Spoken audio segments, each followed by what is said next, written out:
যানজটের নগরী ঢাকায় জাদুর পরশ ছড়াচ্ছে মেট্রো রেল।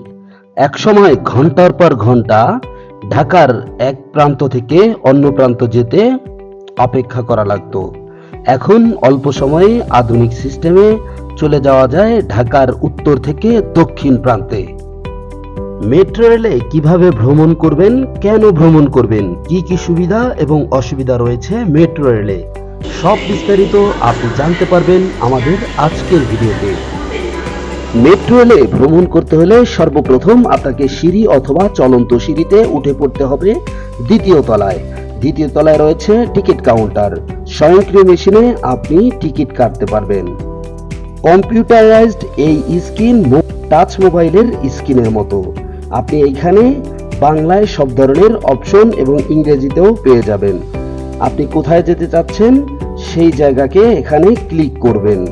তখন আপনি কত টাকা ভাড়া পে করতে হবে স্ক্রিনে দেখাবে। আপনি যত দূর যাবেন তার সমপরিমাণে টাকা এই জায়গা দিয়ে আপনি মেশিনে প্রবেশ করান। আপনার অতিরিক্ত টাকা মেশিন আবার স্বয়ংক্রিয়ভাবে ফেরত দিবে। এমনকি আপনাকে একটি র্যাপিড পাস কার্ড দিয়ে দিবে, যে কার্ডের মাধ্যমে আপনি মেট্রো রেলে ভ্রমণ করতে পারবেন। আপনি যদি নিজে টিকিট করতে না পারেন তাহলে অন্যের সহযোগিতা নিতে পারেন। যদি তাও না পারেন তাহলে এখানে কাউন্টার রয়েছে, কাউন্টারে যেসব লোক রয়েছে তাদের সহযোগিতা নিতে পারেন। মেট্রো রেলের টিকিট কার্ড নেওয়ার পরে আপনি সরাসরি এসকেলেটরে চলে যাবেন তৃতীয় তলায়, অর্থাৎ ট্রেনের প্ল্যাটফর্মে, যেখান থেকে ট্রেন ছাড়ে এবং এসে পৌঁছায়। প্রিয় দর্শক, লক্ষ্য করুন এইখানে যেই লাল টাইলসের দাগ রয়েছে এই দাগের বাইরে আপনি যাবেন না, এখানে দাঁড়িয়ে থাকবেন। ট্রেন অটোমেটিকলি এসে এখানে প্রতি 10 মিনিট অন্তর অন্তর একটি ট্রেন দাঁড়াবে। এই ট্রেন যখন এখানে দাঁড়াবে অটোমেটিকলি এখানকার দরজা ওপেন হয়ে যাবে।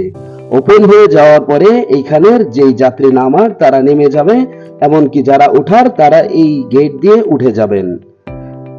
মেট্রো রেলে ওঠার পরে আপনি কোথায় যাবেন সেই গন্তব্যের কথা এইখানে লাউডলি জানিয়ে দেওয়া হবে, সম্পূর্ণ বাংলাতে এবং ইংরেজিতে। এমনকি স্ক্রিনে দেওয়া লেখাতে সব বর্ণনা দেওয়া থাকবে। আপনি প্ল্যাটফর্মে ওঠার জন্য যেই কার্ডটি ব্যবহার করেছিলেন সেই কার্ডটি অবশ্যই আপনার সঙ্গে রাখুন। আপনি যখন এই প্ল্যাটফর্ম থেকে ট্রেন থেকে আবার বের হয়ে নেমে যাবেন তখন এই কার্ডটি স্বয়ংক্রিয় মেশিনে জমা দিয়ে আপনাকে বের হতে হবে। মেট্রো রেলের সুবিধা হচ্ছে প্রত্যেক 8 থেকে 10 মিনিট পর পর এক একটি মেট্রো রেল প্ল্যাটফর্মে চলে আসে। আপনি 2 মিনিটের ভিতরে যদি ট্রেনে না উঠতে পারেন দরজা অটোমেটিকলি বন্ধ হয়ে যাবে। আবার 8-10 মিনিট আপনি পরবর্তী ট্রেনের জন্য অপেক্ষা করবেন। আপনি র্যাপিড পাস বা মেট্রো রেলের কার্ড যদি ব্যবহার করেন তাহলে এই কার্ড যতক্ষণ না পর্যন্ত আপনি পাঞ্চ মেশিনে শো না করবেন ততক্ষণ পর্যন্তই আপনি এই কার্ড ব্যবহার করতে পারবেন, এতে কোনো সমস্যা নেই। আপনি জেনে অবাক হবেন, মাত্র 20 টাকা থেকে শুরু করে মেট্রো রেলে যাতায়াত করা যায়। ঢাকা শহরের মতিঝিল থেকে উত্তরা অথবা মিরপুরে যেতে যেখানে 1.5 থেকে 2 ঘন্টা বা তারও অধিক সময় লেগে যেত, সেখানে মাত্র 20 থেকে 25 মিনিটের ভেতরে পৌঁছা যাচ্ছে। এটি হচ্ছে ঢাকাবাসীর জন্য মেট্রো রেলের কাছে সবচাইতে বড় পাওয়া। ঢাকা বিশ্ববিদ্যালয় দরজাগুলো বাম দিক থেকে খুলবে। দয়া করে নিরাপদ দূরত্ব বজায় রাখুন। আরো একটি সুবিধা হচ্ছে এখানে আপনার কারো সাথে কোনো কথা বলতে হবে না। আপনি শুধুমাত্র অন্যজন কিভাবে কি করছে তাকে ফলো করেই সম্পূর্ণ ভ্রমণ সম্পন্ন করতে পারবেন। আপনি জানেন কি বাংলাদেশে এ যাবৎকালের সরকারি যতগুলো উন্নয়নমূলক কাজ হয়েছে তার ভিতরে মেট্রো রেল অন্যতম। ঢাকাবাসীর জন্য মেট্রো রেল এক আশীর্বাদ স্বরূপ। যদি আপনি কখনো মেট্রো রেলে ভ্রমণ না করেন তাহলে বুঝতেই পারবেন না এই মেট্রো রেল ঢাকাবাসীর জন্য কতটা উপকারী। ঢাকা মেট্রোর সঙ্গে ভ্রমণ করার জন্য আপনাকে ধন্যবাদ। দয়া করে আপনার জিনিসপত্র আপনার সাথে রাখবেন। Motijheel, doors will open on the right.